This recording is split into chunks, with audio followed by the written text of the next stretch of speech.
तो मेमोरी की सबसे ज्यादा जरूरत तो यहीं पर है, जिसने तुम्हें गाली दी, जो तुम्हारे पे हंसा, तुम्हारे माँ बाप पे हंसा, तुम्हारे सपनों पे हंसा, तुम्हारे बैकग्राउंड पे हंसा, तुम्हारी हैसियत पे हंसा, तुम्हारे लेवल पे हंसा, जिसने तुम्हारे इमोशन का मजाक उड़ाया, जिसने तुम्हारी शक्ल का मजाक उड़ाया, जिसने तुम्हारे शरीर का मजाक उड़ाया, जिसने तुम्हारे कपड़ों का मजाक उड़ाया, उन सबको जवाब देना है जिंदगी में। सबसे ज्यादा जरूरत है मेमोरी की, इसलिए हमने को। अरे मेमोरी की पढ़ने के लिए जरूरत बाद में है, बदला लेने के लिए पहले है। और बदला किसी की बुराई लेके नहीं, बुराई करके नहीं, खुद कुछ हासिल करके कि उसकी मिलने की औकात ना रहे एक दिन हमसे। मेमोरी आपके पास बेसिकली 3 टाइप की है। एक सेंसरी मेमोरी, एक वर्किंग मेमोरी। आपने शायद कोई गेस कर पाएगा इंसान की मेमोरी पता है आपको कितनी स्टोर हो सकती है, कितनी मेमोरी पावर है एक इंसान में? तो 2.5 मिलियन जीबी है, 2.5 मिलियन जीबी इंसान की कैपेसिटी है मेमोरी की। लेकिन अब कुछ इस्तेमाल कर पाते हैं, कुछ नहीं कर पाते हैं। इतना स्पेस होने के बावजूद हम चीजें भूल जाते हैं। मेमोराइजेशन, इससे क्या होगा कि आप चीजों को बार बार रिपीट कर पाएंगे। और वीक इमोशन वाली मेमोरी को, ऐसी मेमोरी जिसके इमोशंस वीक हैं, उसको भी आप स्ट्रांग में कन्वर्ट कर दोगे। एक और चीज, एक्सरसाइज। अब कई लोगों को जब एक्सरसाइज बोलता हूं तो उसका मतलब समझते हो पुशअप से। सर मैं पुशअप करता हूं, उठक बैठक करता हूं। भाई एक्सरसाइज में काउंट नहीं होती है। एक्सरसाइज वही काउंट होती है जिसमें आपके पैर चल रहे हैं, कहीं जा रहे हैं। It can be simple walk और इट कैन बी रनिंग। तो मेमोरी की सबसे ज्यादा जरूरत तो यहीं पर है, जिसने तुम्हें गाली दी, जो तुम्हारे पे हंसा, तुम्हारे माँ बाप पे हंसा, तुम्हारे सपनों पे हंसा, तुम्हारे बैकग्राउंड पे हंसा, तुम्हारी हैसियत पे हंसा, तुम्हारे लेवल पे हंसा, जिसने तुम्हारे इमोशन का मजाक उड़ाया, जिसने तुम्हारी शक्ल का मजाक उड़ाया, जिसने तुम्हारे शरीर का मजाक उड़ाया, जिसने तुम्हारे कपड़ों का मजाक उड़ाया, उन सबको जवाब देना है जिंदगी में। सबसे ज्यादा जरूरत है मेमोरी की, इसलिए हमने को। अरे मेमोरी की पढ़ने के लिए जरूरत बाद में है, बदला लेने के लिए पहले है। और बदला किसी की बुराई लेके नहीं, बुराई करके नहीं, खुद कुछ हासिल करके कि उसकी मिलने की औकात ना रहे एक दिन हमसे। मेमोरी इसलिए चाहिए अपने को कि मेमोरी कैसे बूस्ट की जाए। और मेमोरी के लिए हमारी जिंदगी में ये एक सबसे बड़े प्रेरणा स्रोत हैं, जिनको आप जानते ही हैं। सबसे पहली बात तो हमारे केस में कि हम लोगों को मेमोरी की जरूरत क्यों है। देखिए, अगर किसी भी इंसान को मेमोरेबल बनना है कि लोग उसे मरने के बाद भी याद करें, तो ये बहुत जरूरी है कि उस इंसान की मेमोरी अमेजिंग हो। क्योंकि जीते जी बहुत सारे लोग ऐसे होंगे जो आपका जन्मदिन मनाएंगे, लेकिन जयंती उन्हीं लोगों की मनाई जाती है जिनकी मेमोरी स्ट्रांग होती है। मेमोरी मतलब स्मरण शक्ति, पावर की बात तो आएगी हमेशा। ये आपकी याददाश्त की बात हम लोग कर रहे हैं, मेमोरी पावर की बात। आपकी जिंदगी में सारा खेल इसी बात के ऊपर टिका है कि आप कितना सीख पाते हैं, कितना याद रख पाते हैं, वो ही सब कुछ आपकी डिसाइड करता है। और मेमोरी जो है वो आपका फाउंडेशन है, द फाउंडेशन फॉर सक्सेस। तो अगर आपकी मेमोरी स्ट्रांग है तो आपकी जिंदगी मजबूत होगी, और आपकी मेमोरी कमजोर है तो आप फिर उम्मीद ना करें कि आप कुछ महान हासिल कर सकते हैं। तो मेमोरी को 1 बाय 1 समझना है, कैसे काम करती है, कैसे इंप्रूव कर सकते हैं, क्या क्या दिक्कतें हैं। मेमोरी आपके पास बेसिकली 3 टाइप की है। एक सेंसरी मेमोरी, एक वर्किंग मेमोरी।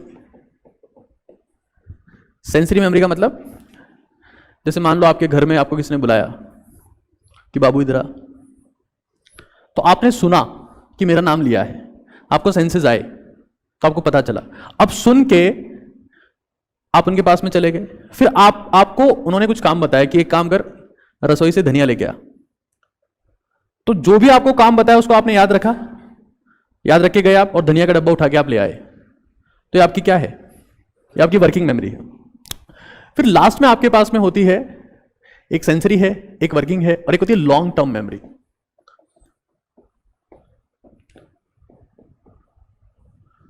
जैसे मान लो, हो सकता है किसी के पिताजी अगर शाम को 2 पैग लेने के शौकीन है तो आपको बुलाएं कि बाबू इधर आ, तो आपने सुना और आप बर्फ लेके गए उनके लिए, थोड़ी नमकीन भी लेके चले गए।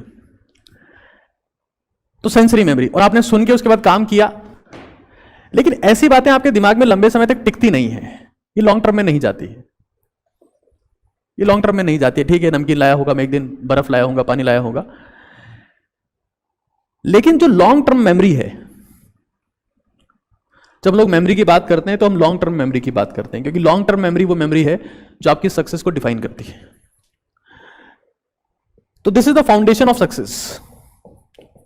हालांकि सेंसरी मेमोरी का होना भी उतना ही जरूरी है।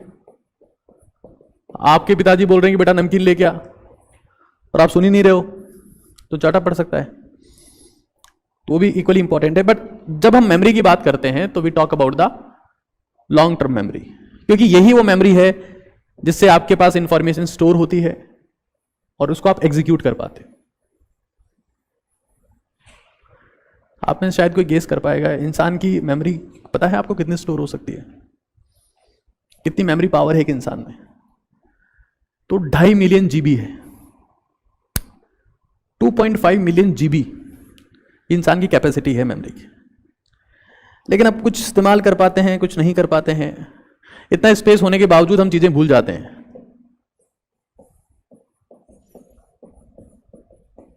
तो एक मुद्दा निकल के आता है कि भाई क्यों भूल जाते हैं? आपके पास चाहे जितना स्पेस हो, लेकिन आपका जो ब्रेन होता है वो एक लिमिटेड स्पेस को ही ओपन करता है। और जो भी मेमोरीज आप अपनी लाइफ में सीखते हैं, समझते हैं, वो मेमोरीज आपस में स्ट्रगल करती है, आपस में फाइट करती है इस बात के लिए कि कौन यहां पर टिका रहेगा। तो जिस मेमोरी के इमोशंस कमजोर होते हैं उसको बाहर फेंक दिया जाता है, और जिस मेमोरी के इमोशंस स्ट्रांग होते हैं वो वहां टिकी रहती है। तो मेमोरीज में फाइट होती है, जैसे मेटल्स और नॉन मेटल्स में फाइट होती है। जैसे एक दो मेटल्स, एक स्ट्रांग मेटल एक वीक मेटल, तो स्ट्रांग मेटल वीक को रिप्लेस कर देगी। एक स्ट्रांग एसिड एक वीक एसिड है, तो स्ट्रांग एसिड वीक को रिप्लेस कर देगा, ये काम नहीं करने देगा। तो मेमोरीज में भी फाइट होती है और वीक मेमोरीज बाहर निकाल दी जाती है।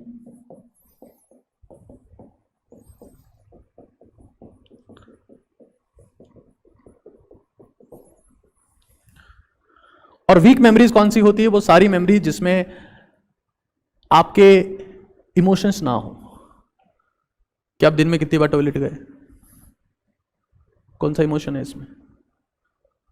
लेकिन आपने अपनी जिंदगी में खून निकाल कर किसी को प्रेम पत्र लिख दिया, कितनी बार आपने खून निकाला, यहां पर इमोशन आ जाएगा। तो जिस मेमोरी का इमोशन स्ट्रांग होगा ना वो टिकी रहेगी। जिसका कमजोर इमोशन होगा, जैसे मान लो आपने 3 दिन पहले खाने में क्या खाया, तो ये क्या है? Week memory. क्या इमोशन है इसका? मान लो खाना बहुत अच्छा था, ऐसा कि आपने जिंदगी में नहीं खाया, तो अब इमोशन कैसा हो गया? स्ट्रांग, तो टिकेगा।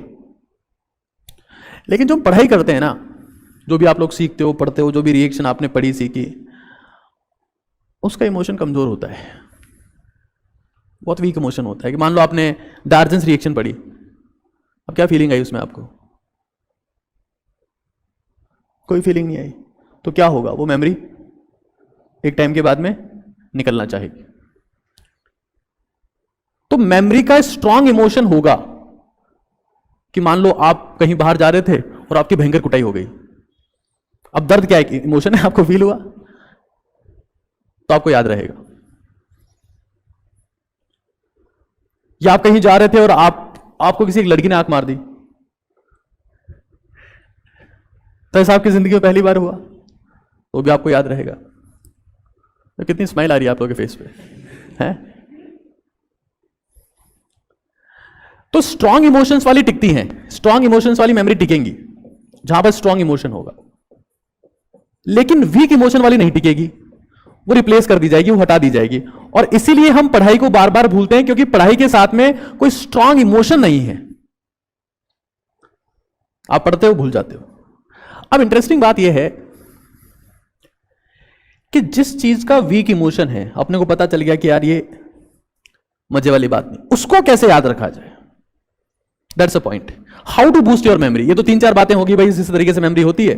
बूस्ट कैसे किया जाए? किस मेमोरी को? वीक मेमोरी को, या आप अपन कह सकते हैं स्टडी मेमोरी को।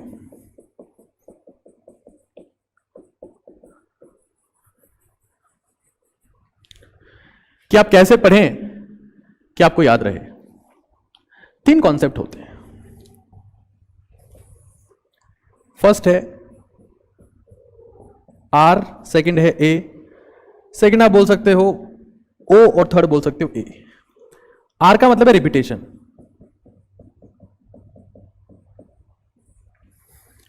कि आप उन शब्दों को, उन चीजों को आप कितनी बार रिपीट करते हैं।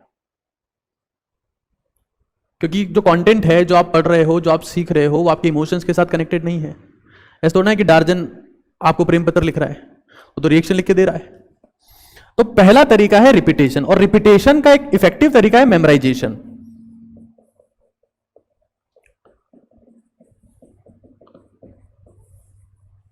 इसको इक्वली नोट डाउन करना है, ये आपके लिए बहुत ज्यादा इंपॉर्टेंट है। मेमोराइजेशन कि आप यहां से चलते फिरते कहीं जा रहे हो, जैसे मान लो आप नहा रहे हो। अब नहाते वक्त कौन सा काम है आपके पास में? तो आपने कोई एक रिएक्शन सोची और उसके बारे में आप मेमोराइज करने लगे, सोचने लगे आप उसके बारे में। मेमोराइजेशन, इससे क्या होगा कि आप चीजों को बार बार रिपीट कर पाएंगे, और वीक इमोशन वाली मेमोरी को,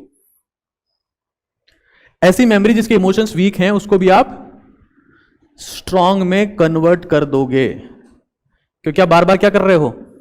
रिपीट कर रहे हो। रिपीटेशन। दूसरा तरीका है ऑर्गेनाइजेशन।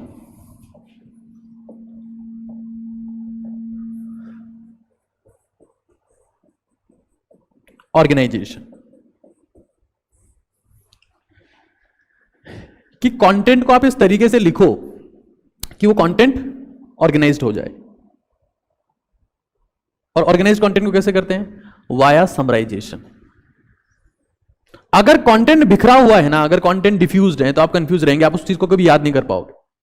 तो इसका जो इफेक्टिव तरीका है वो क्या है? ऑर्गेनाइजेशन, जिसमें आप करते क्या हो? कंटेंट का समराइजेशन।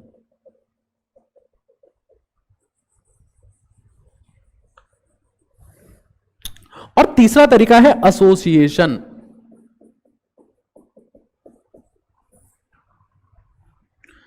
इसमें आप क्या करते हो कि एक चीज को दूसरी चीज के साथ में एसोसिएट करने की कोशिश करते हो, कनेक्ट करने की कोशिश करते हो, उनमें डिफरेंस या सिमिलरिटी बताने की कोशिश करते हो।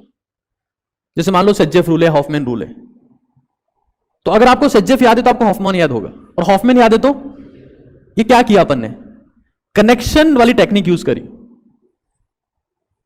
आपको मार्कोनिकॉफ याद है तो आपको एंटी मार्कोनिकॉफ याद होगा। तो किस टेक्निक का यूज किया आपने? Connection. We are connecting it. आप इसको डिफरेंट चीज के साथ में कंपेयर कर रहे हैं, एसोसिएट कर रहे हैं, कनेक्ट कर रहे हैं। एसोसिएशन ये बहुत सिंपल है, बट ये हर जगह अप्लाई नहीं होता। इसको भी आप हर जगह अप्लाई इफेक्टिवली नहीं कर सकते, बट ये हर जगह अप्लाई होता है। ठीक है ना? एसोसिएशन मतलब कनेक्शन, जिसमें आप कुछ डिफरेंस लिखोगे या कुछ सिमिलरिटी लिखोगे, ये सारी बातें आप इसमें लिखोगे। अब तो स्टडी मेमोरी आपकी किस टाइप की मेमोरी होती है? एक वीक मेमोरी, क्योंकि इसमें कोई इमोशन एसोसिएटेड नहीं है। और तीन तरीके हैं, रिपीटेशन, ऑर्गेनाइजेशन और एसोसिएशन। ठीक है। अब कुछ और तरीके भी हैं, सिर्फ यही नहीं है कि आप इन्हीं से काम चला लोगे अपना। मेमोराइजेशन तो पता है सब लोगों को। आपको जो कंटेंट, मेमोराइजेशन की पहली शर्त क्या है कि कंटेंट याद होना चाहिए। और उसके बाद जब आपका मन किया, जैसे मान लो आप बेड पे चले गए सोने के लिए, आपको नींद नहीं आ रही है, तो आप उस कंटेंट के बारे में सोचना स्टार्ट करेंगे। मेमोराइजेशन कहीं भी यूज हो सकता है, ऑर्गेनाइजेशन आपको करना पड़ता है, और एसोसिएशन आपको निकालना पड़ता है। ये तीन तरीके हैं। और क्या है? Sleep well. मुझे पता है कि कई क्रांतिकारी लोग मोटिवेशन के नाम पर एक ही चीज बोलते हैं, अब से 3 घंटे सोना है, आज से 2 घंटे सो तुम, फिर फोड़ दोगे। ये बच्चों वाली बातें मत किया करो बच्चों के सामने। आपको बहुत अच्छे से सोना जरूरी है। कभी भी नींद को आप खराब करोगे, आप नींद को खराब नहीं कर रहे, आप सक्सेस के फाउंडेशन यानी मेमोरी को बर्बाद कर रहे हो। लॉन्ग टर्म मेमोरी बिना बढ़िया स्लीप के बन ही नहीं सकती है।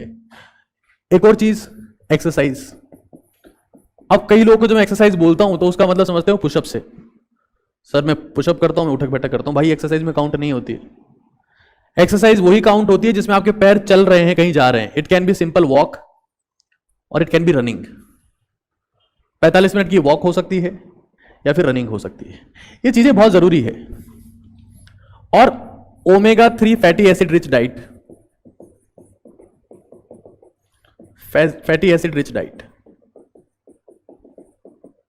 जिसमें आपके पास में अखरोट आते हैं मेनली, बादाम आते हैं थोड़े बहुत, और फ्लैक्स सीड, अलसी के बीज आते हैं, अलसी बीज, फ्लैक्स सीड जिसको बोलते हैं, फ्लैक्स सीड।